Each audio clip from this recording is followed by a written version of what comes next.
नमस्कार मंडळी, तुमचं स्वागत आहे माझ्या यूट्यूब चॅनेलवरती। इकडे ना काल मी तांदूळ भिजत घातलं होतं इडलीसाठी, तर ते आता मिक्सरमधून काढलं, बारीक करून घेतलं। तर ते त्यातलं पाणी होतं ना, टाकून देण्यापेक्षा चेहऱ्यावरती लावूया म्हणलं, कारण काहीही लावलं ना माझ्या चेहऱ्यावरती पिंपल्स येतात, त्याची ॲलर्जी होते, म्हणून मी काहीही वापरत नाही चेहऱ्यावरती। निदान हे पाणी तर लावूया म्हणलं, कारण यूट्यूबवरती येऊन बघितलं होतं तांदळाचं पाणी लावायचं म्हणून लावत होते। तर ह्या दोघींना इकडे सायकल खेळत होत्या आणि माझी ओढणी घेऊन खेळत होत्या, तर ती ओढणी सायकलमध्येच अडकावली, तर ह्यांनी काढायचा प्रयत्न करत होते। तर माझं चालू होतं की ओढणी फाटणार, हळू काढा, पण शेवटी फाटूनच निघाली।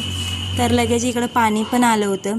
रोज मी डेरा घासून भरते, पण काय होतं पाणीच गार होत नाही, काय झालं काय माहीत।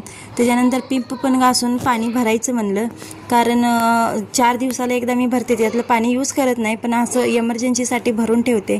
आणि त्याच्याखाली मोठी गोम होती, तर त्याला सुपलीत घालून बाहेर टाकलं। तर लगेच चहा पण करून घेतला आणि ही इकडं माझी हेल्प करत होती।